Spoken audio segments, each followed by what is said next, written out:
Well, today on our Fuel for Thought, we got with us Peyton.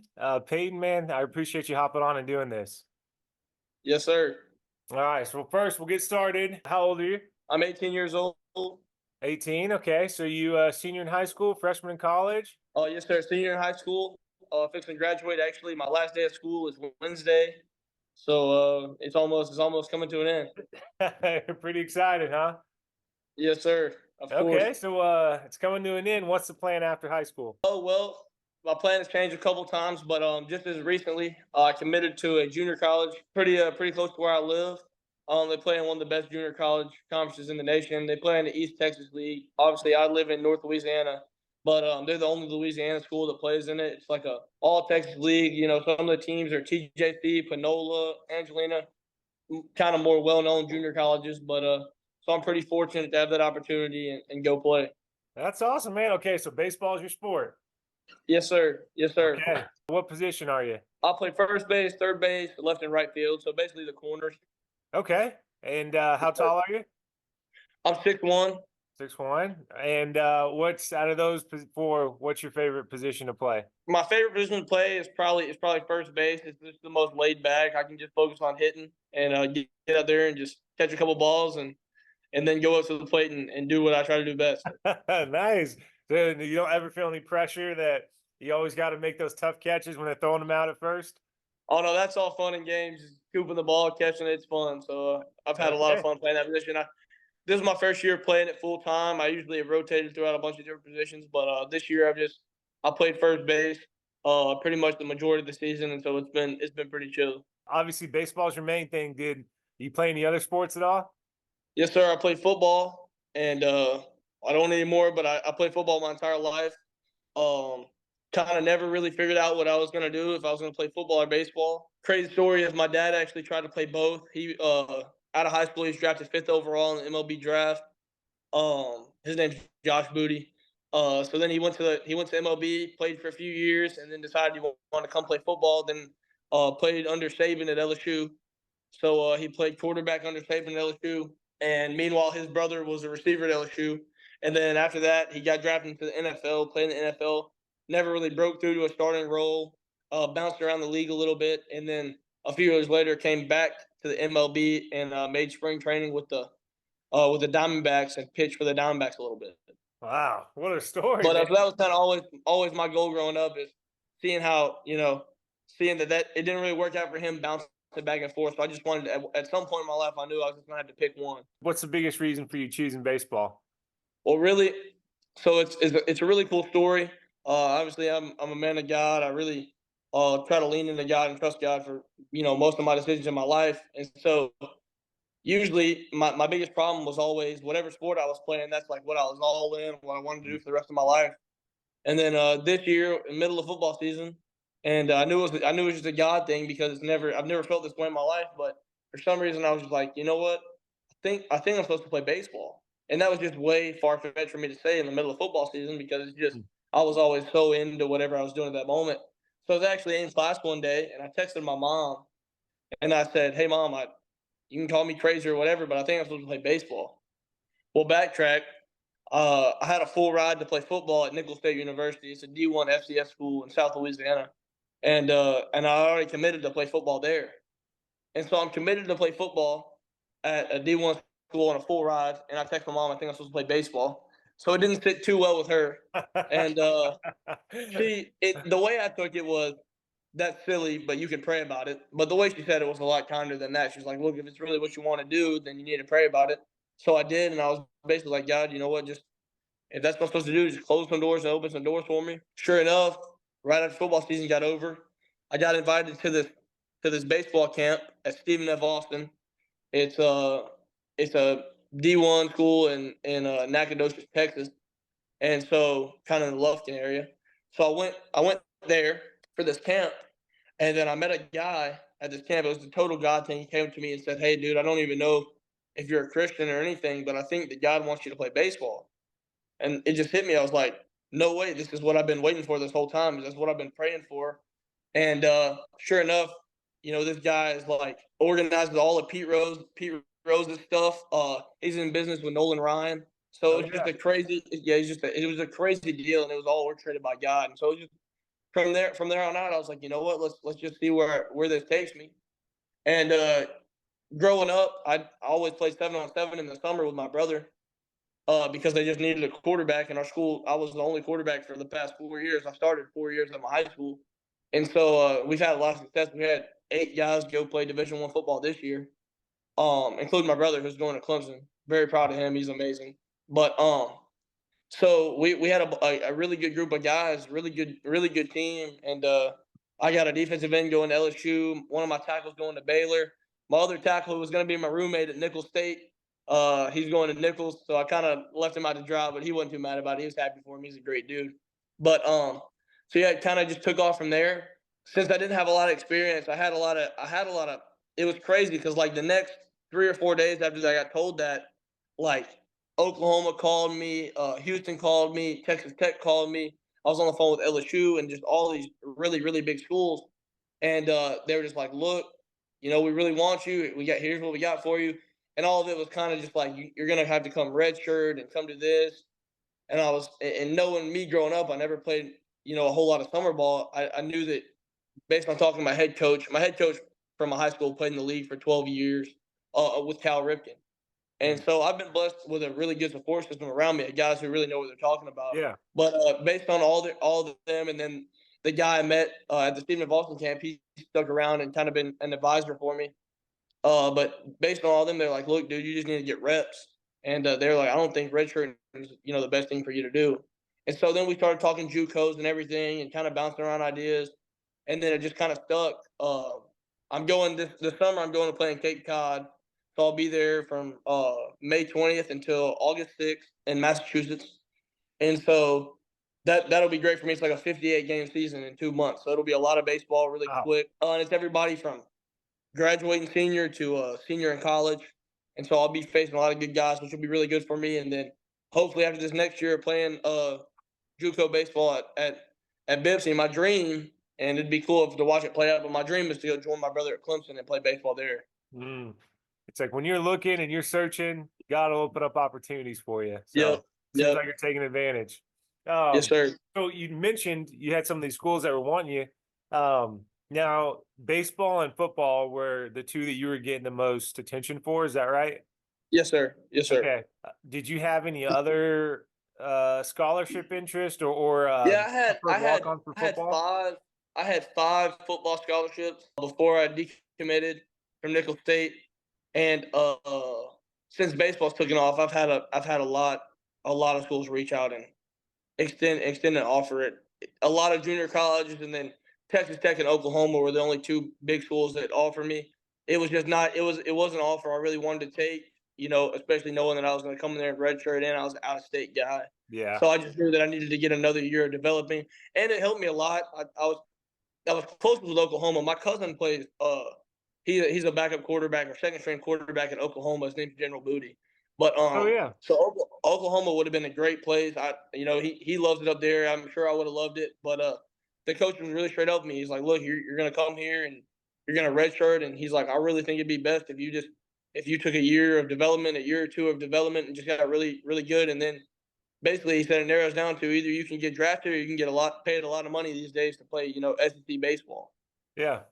Yeah, all the NIL deals. So I'm Yep. glad you've been talking about that because one of the things that a lot of younger kids are wanting to know is, most kids are like, yeah, I want to go. I'm only going somewhere I want to get a scholarship. But you brought up a good point about, you can go to some of those places and depending on the coaches and your situation, you might have to sit for a year or two and not develop, or would you rather go somewhere where you can play?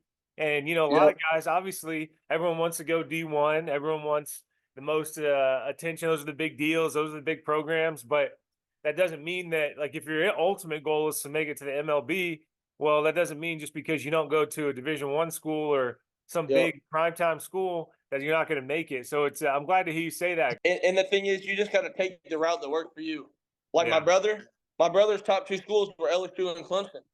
LSU's an in-state school. He could have got a lot of money to go there. They do NIL. Clemson doesn't do NIL, and so it was just a huge toss-up. It was like, what's on paper, the better option was LSU, Yeah. but the coaches at Clemson, the atmosphere at Clemson. I mean, Dabo Swinney is incredible, but it was just it was hard for him because it was like here, on paper, it's hard to argue with going to LSU, but here's what Clemson has to offer, and they're constantly playing receivers and playing really good receivers, and they're getting guys prepared. Dabo was a receiver, so he really knows what he's doing, and so he ended up going with Clemson, but that was his deal. It's like even though this sounds better or I would get more money or whatever for this, you got to do with what you really feel like is best for you and your career, and that's kind of where I said I didn't want to just settle, being a redshirt guy that didn't get any attention, and Yeah. just being a redshirt freshman and not getting to play any games other than fall ball, and so I was just like, you know what, yeah, I'm not going to a Power Five school right now or a D1 school, but I'm pretty confident, in my ability, and I think it's huge in life and in sports to just be confident in yourself. I feel like a lot of kids these days, base their confidence or base their identity in what sport they play.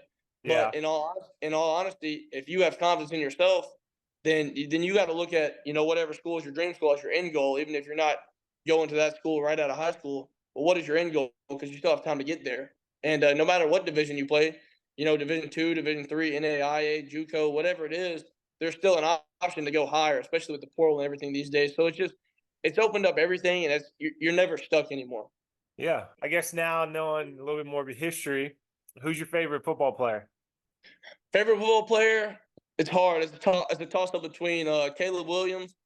I love him. I've loved him since he was at Oklahoma, and Aaron Rodgers. Aaron Rodgers is my favorite NFL player. Uh, but Caleb Williams, I think he's going to be really special. I think the Bears got a good one. And what about baseball? Yeah, who's your favorite baseball player? Bryce Harper. It's always been Bryce Harper. I'm a righty. I wish I was left-handed because of him, but yeah, he's super cool to me. He's always been cool, and I mean, he's been around since I can remember. I mean, he's been around forever.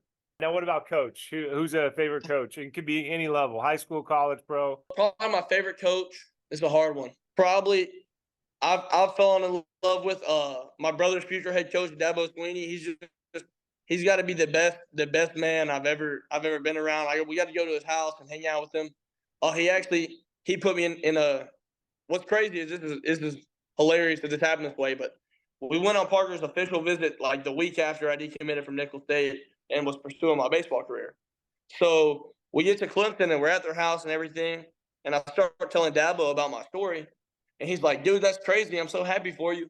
I was fixing to give you a PWO to come play quarterback here, but I'm glad that you're going to go play baseball. Sounds like you found what you need to be doing."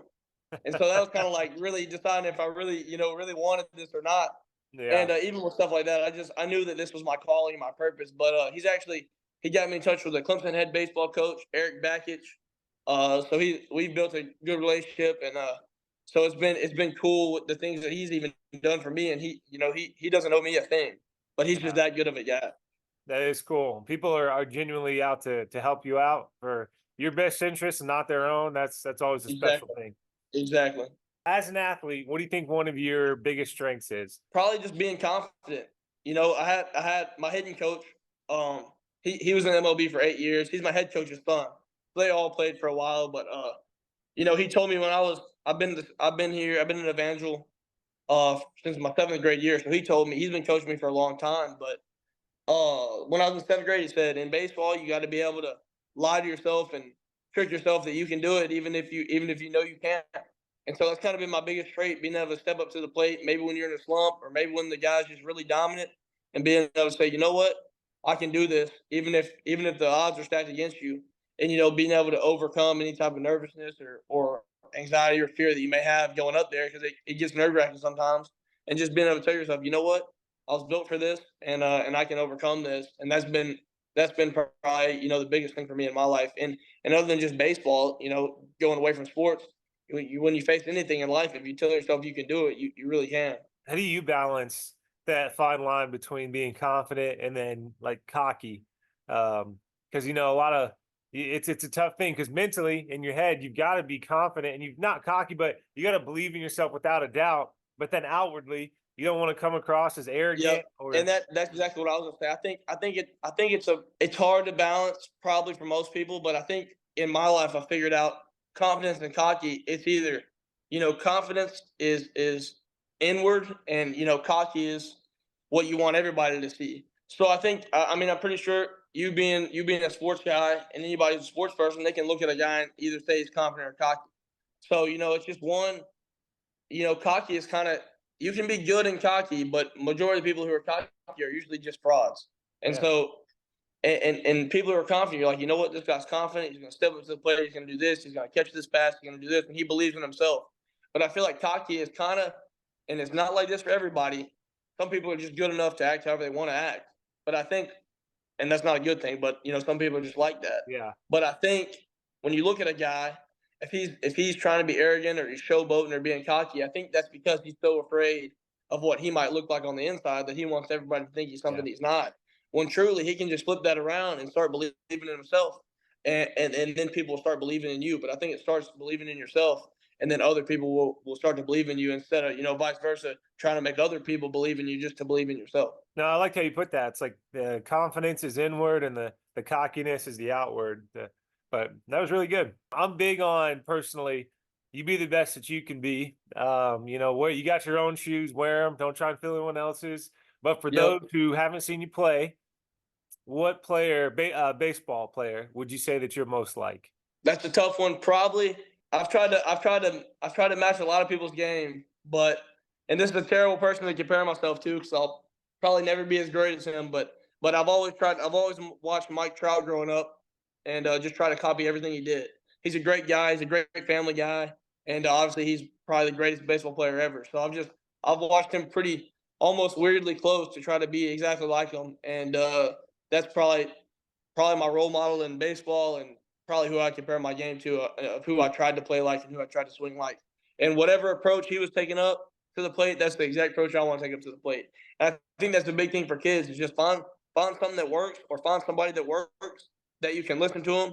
Because, dude, everything is broadcasted these days. You can hear everybody. You can hear them in the locker room, in the dugout. You can see everything. If you watch close enough, you can start picking up on some of their habits, and obviously they're where they're at for a reason. And so whatever you can gain from anybody who's at the level you want to reach one day, even if you're a little kid and you're watching high school balls, if you can just find a kid, if you can just find a kid playing high school ball that you want to be like, just zone in on that. Don't copy everything they do, but just try to create yourself a mold off that. So you mentioned earlier your dream was to be able to play at Clemson with your brother, or not with him, but the same Yeah. school. Yep. Um, so do you think right now that you're doing enough to accomplish that dream one day? Yes, sir. Yes, sir. I think it all starts with how much you love it. And I don't think in the past I could have answered that truthfully, but ever since I decided that this is what I wanted to do, I kind of just dove in and really just let it kind of take me in. And I think that's kind of been my whole life. I've always had either football or baseball back and forth.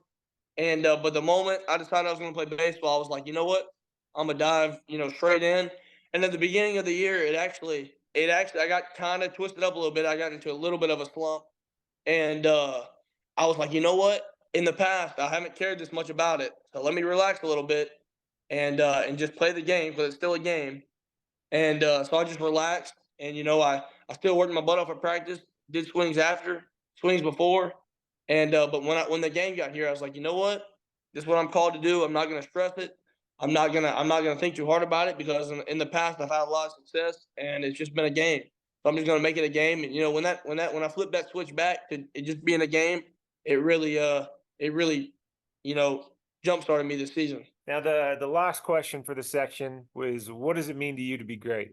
To be great is the little things. It's been preached to me the whole time I was at my school. Our head football coach is also our chancellor, and he would always say this famous saying. I don't know if it's actually famous, but he says it enough to be famous. But it's and you can agree with it or disagree with it, but it's everything is about everything. And so what you do with the small things is what you're gonna do with the big things. So he always would preach to us, everything is about everything. It was everywhere. And to me, it really is true. Everything is about everything. And he used it. He's also a pastor at the church we go to. And he has a bunch of stories like this, but I'll just share one. One day he was preaching. Afterwards, a dude came up to him. He got this guy saved. He led this man to Jesus. Next thing you know, 10 years later, this guy's a pastor of 10,000 at a church. So at a church that this guy started. So, it's just those type of things. Like, it's just a small gesture at the moment, just talking to one guy and getting this one guy, led to the cross. And then next thing you know, this guy's a famous pastor leading thousands to Jesus Christ. So it's just everything is truly about everything. And, a lot of people and a lot of kids these days, I play with a lot of kids that, they go to practice and they just joke around at practice and they don't take it serious. But everybody says how you practice is how you play, and that's just another way to say everything is about everything. It's kind of a similar message, but I heard this about a year ago, and this guy said, "How you do anything is how you do everything." And Yep. it's the same thing. Doesn't matter if it's something super important or something super small. Say how you do anything is how you do everything. Yes, All right, sir. I agree with guys. that one. Yeah. Oh, yeah. So the second part is called key questions, and these are just some common questions that parents usually have, or kind of like 16, 17-year-old kids, I got as you. far as like getting next to the next level. But the first one is, what advice would you give parents that are wanting to raise a superstar? Like it's hard. My dad was not in my house growing up until he was never around. I didn't see him for a few years, but so I've never had like a lot of these kids have dads kind of pushing it hard on them. I had my grandpa. He was about as hard as probably any of the dads, but he never wanted it more than me. And I've had a great mom. She's always been here. She's my rock, my hero, literally. And I give all the credit to her and my grandpa. And my dad's background now, so it's great. I'm able to have a good relationship with him, and it's been cool. But basically, what my family's always done for me is they never wanted it more than I did. The love for the game has to grow in the kid himself. And growing up, I'd be 10, 11 years old, and sometimes I just didn't want to go hit in the cage because I wanted to watch TV. And you know what? They never wanted it more than me. They'd suggest, hey, if you want to do this one day, they would always say stuff like, if you really want to go to college and play baseball, you need to hit in the cage, and that's about all they'd say. And then it would just eat me alive. I'd be like, you know what? I do need to hit. But they would never, ever, ever make me do anything, and they never wanted it more than I did. And that's been really cool for me because I've been able to have kind of grow this love and this desire and this want for sports on my own, and it was never a chore. And I think a lot of parents these days kind of make it a chore for these kids, making them go to lessons, making them do this, making them do this, and I just don't think that's the right way to do it. And I know I'm not going to do my kids like that because that's not how I was done. And I think they just need to you know, ease off the gas a little bit and let the kids develop. And first off, just grow up. Let the kid be a kid and let them just grow up. There's too many parents of 8-year-olds out there that are that think their kid's going to get drafted the next year. You know what I'm saying? These kids are pitching, 2 games a weekend and it's killing their arms, and then they're having Tommy John, and that's just not the right way to do it. And I agree with travel ball and all that, but just let the kids have fun because in the end, it's all a game. And I've seen it in my life. A lot of kids that were really good players at a young age, they had some dads and some moms that were just on them all the time, and they didn't even end up playing high school baseball. And they really could have been something. Yeah. And so I really think if they just ease off the gas a little bit and let the kid grow into it or not, because that's the truth. He's either going to love it or he's not going to love it. And if he doesn't love it, he doesn't need to be wasting his time doing it because you really got to love it to do it every single day. I gotta say these I mean, there's not necessarily a wrong answer, but you've given some really impressive answers, Peyton. Well, I That's appreciate it. okay. Second key question is, how can youth athletes better balance everything they've got going on in life between home life, relationships, schoolwork, jobs? What do you think is a good way for them to be able to balance that better? I think the key to everything, and this is me being a Christian, I think the key to everything is just putting God first. Because if you don't have God first, then you don't have nothing in line. Yeah. But that's my biggest point of advice is put God first, and then He can direct you in every path. But after that, I think after that in my life, everything's kind of falling in line. But don't let sports get bigger than it is. There's obviously a lot bigger things in life to sports, and taking care of your grades. You can't play sports if your grades aren't good. Being sweet to the people around you, whatever relationship you're in. If you have a brother or sister, your parents, honoring your parents, that's biblical. And I think it's just a lot to it. On that list of God, sports, parents, relationships, friends. I think baseball probably falls somewhere, or sports, I should say, kind of falls somewhere in the middle of there, because you might want to put it above some of your friends or above some of your hobbies that might be fun. But like I don't know if you want to, you might want to put it above Fortnite. A lot of kids are way better at Fortnite than they are at baseball, and they're picking up the controller a lot more than they're picking up the bat, and which is all cool and fun. But if you really want to get serious about it, you got to make sure your priorities are straight. And in my life, my priorities haven't always been straight, and that's when I noticed that it would be a dip in my game. It'd always be a dip, and I'd be like, I'd have to reevaluate and readjust. And I think a big part of having your priorities straight is just reevaluating every once in a while and thinking to myself, because sometimes you'll just get in the habit of doing things and it'll just slip away from you. But I think if you reevaluate every now and then and just say, hey, you know what, I'm doing too much of this, not enough of this, and getting more of whatever you want to get better at back in your life, and just making sure you keep God, family, and then let it kind of go from there. But those are definitely the top two. Everybody knows this, but you're only a kid once. And it's like if you say you want it, you got to put in the work. And so you want to be a kid, obviously be a kid, but realize too that you get one opportunity to, or sorry, one childhood to be able to work to get to whatever level you want to Exactly. in your sport. So Exactly. And in kids' lives, if they really love it, then the most fun thing you can do is go hit BP. I oh mean, yeah, to me that's the most fun thing I can do is go hit balls on a yeah. baseball field. Maybe not in a cage. Cage work gets old sometimes, but when you get on the field and start ripping them, it's just fun. Yeah. And that's kind of been my fun in my life. That's like and taking ground balls is just fun for me. But I think you have to come to a point in your life where maybe you just got to grow up a little bit or whatever. But making the stuff that a lot of people don't want to do, figuring out a way to make it fun for you. Third key question. What are some ways that youth athletes can get noticed by some schools and colleges? The number one thing that I've been able to. This is a cool question because I've been able to be around a lot of coaches, just by being around the guys that I'm surrounded by. A couple of including my brother had double digit offers. Uh, One of our defensive end had like 35 offers. My offensive tackle had like 20.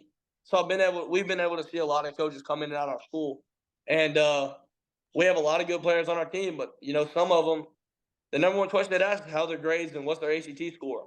Which I don't think ACT score matters as much anymore because the NCAA said they weren't accepting it as a part of whatever. But definitely GPA is the biggest thing. And I think if you really want to get noticed by schools, and the first thing you got to do is be grinding on your GPA and make sure your GPA is good. Because when they come and when they ask about you, that's the first thing they're going to do. Yeah. The second thing I would do is go to camps. I think camps are huge. In football and baseball, they're all huge because a lot of coaches these days, like back, probably when my parents were in high school, coaches and scouts would actually come to games. But there's just too many tournaments in the summer and big time games, and they're putting on camps. It would be stupid, and when you think about it, it really is stupid to come to one game to watch one kid that you're there for, or go to a tournament that you can watch 30 kids that you might be there for, or host a camp where everybody's coming wants to go there, and and especially invite camps are good. If you get invited, definitely go. But I think that's the biggest thing, just getting in front of the coaches, whatever you have to do, and they take that into account too, because when you get in front of them, they know that you potentially want to be there, and the second they know you want to be there, they can kind of latch on a little bit and begin to want you even more. Keep spitting the knowledge. I like it. I'm Um, trying. okay, the fourth one, key question is: do you think youth athletes should stick to some kind of meal plan or diet? My thing is, I've never been on any type of meal plan or diet. I work out a lot, and that's kind of been the biggest thing for me and my brother. We've never been on any strict meal plan, other than like, hey, let's not eat so much sweets and let's not drink soda. I don't drink any soda. Uh, it just doesn't make me feel good. I love it. I love Diet Coke, but it doesn't make my body feel good. And so that's one thing we do is try not to eat any like cake or anything like that. We'll have candy every now and then, but definitely no soda, and trying to cut out the energy drinks because they're terrible for you apparently nowadays. But but yeah, trying to do that. What I would say is when you're growing up, dude, just eat as much as you can. Unless it's like a problem. But my head football coach when I was in middle school was just like, y'all just eat and you're gonna grow. And so, dude, all of us we just started eating, and I swear we all started growing and lifting weights, And I think you just got to pair it with a lot of activity. I've been lifting weights a decent amount since eighth grade, and it's kind of ramped up my junior, senior year. But I've been lifting, pretty much 3 times a week for a while. And, you can you can get away with a lot of stuff when you're lifting that much and, being active. But yeah, just definitely staying in the weight room and try to cut out the sweet things, even no matter how good they are. And try not to just eat fast food all the time for 3 meals a day and get you a good cooked meal every now and then. Like my mom doesn't cook. She does a lot of things great, but cooking is not one of them. But my grandpa, I've been fortunate enough for my grandpa to cook, and he's amazing. And so just getting a home cooked meal, grilled, anything grilled. You want to stay away from anything fried and a lot of bread and high carbs. But yeah, other than that, I've never really been on like a strict diet or anything. No type of keto or anything like that. No type of meal prep. Just watching what I eat. All right, the last one for key questions is would you recommend youth athletes playing multiple sports? 100%, 100%.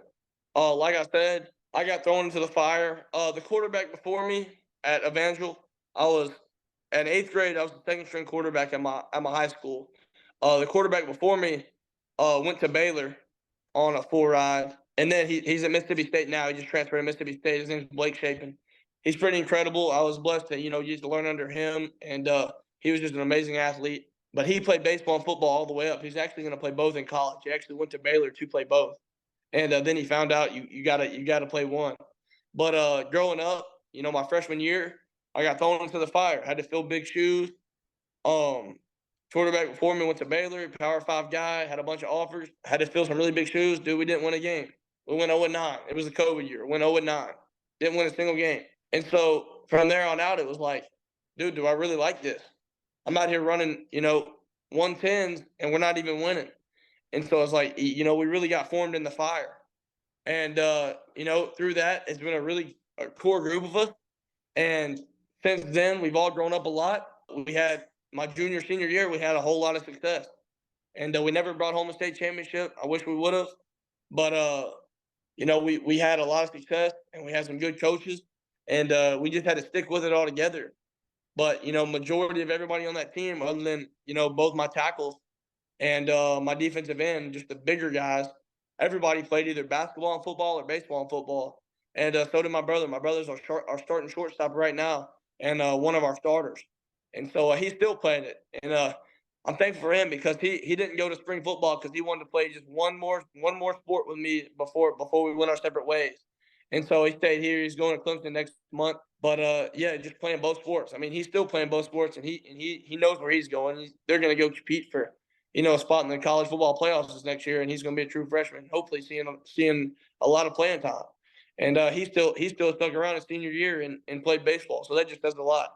But I think sports, other than just making you tougher and figuring out how to throw a ball different ways or move your body different ways, I think it really teaches you. Every different sport teaches you a different type of mindset. Yeah. Whether it's football, being tough and learning how to, fight against whatever pain and struggles you might have. Dude, I've had a lot of injuries in football. I broke 2 ribs. I had a broken leg, uh, a broke foot, just a bunch of stuff. I had to grow up doing it. I mean, I was a buck 80 my freshman year. We went against West Monroe, Lafayette Christian, some really good powerhouse schools in Louisiana, and we just had to figure it out.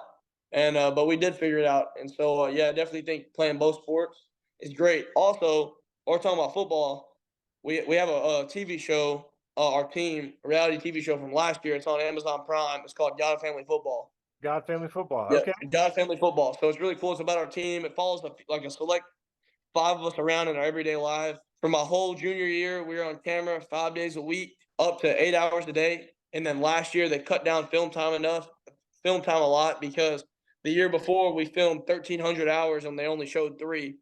And so we had a lot of, film that we didn't even use and footage we didn't use. So this past season, for season 2, we filmed 3 days a week, 8 hours a day, and it worked out a lot better. But yeah, I've been around a camera a lot. They were with us at lunch, with us at our house, Oh man. and so it's a really cool show. But it was a cool high school experience. Having a camera following you around every day. You couldn't just be a normal high school kid, joking around Yeah. saying whatever with your buddies. But But yeah, it was fun, and we spent a lot of time around the camera, and it was cool. It was a cool experience. All Yes, right. sir. This last section is just rapid fire. I'll give you two choices, and then you just pick one. You ready? Gotcha. Grape or purple? Purple. Michael Jordan or LeBron James? Oh my God, is that even a question? Got to be Jordan. Some Apple or Android? Apple. Pineapple on pizza, yes or no? Absolutely not. Early riser or night owl? Early riser. Dreamer or realistic? A little bit of both. Greatest athlete of all time in any sport? Tiger Woods. Mm. Easy. Lululemon or Easy. Nike? He's been doing it forever. I love Tiger Woods. Lululemon or Nike? Lululemon. Toilet paper over or under? Let me think. Got to be over. Deep dish or thin crust? Thin crust. Pancakes or waffles? Waffles, 100%. Patrick Mahomes or Tom Brady? Tom Brady, the GOAT. McDonald's or Wendy's French fries? Is Chick-fil-A French fries an answer? Okay, I'll take it. Savory or fruity? Probably savory. Mountains or the beach? Used to be mountains, but I'm a beach guy now. Dogs or cats? Dogs. Tacos or burgers? Tacos. Chocolate or vanilla? Chocolate. Venus or Serena Williams? Serena Williams. Camping or glamping? Camping. And superhero. No, I'm joking. It's glamping 100%. I don't do camping. All right, superhero, supervillain. I was a fan of both growing up.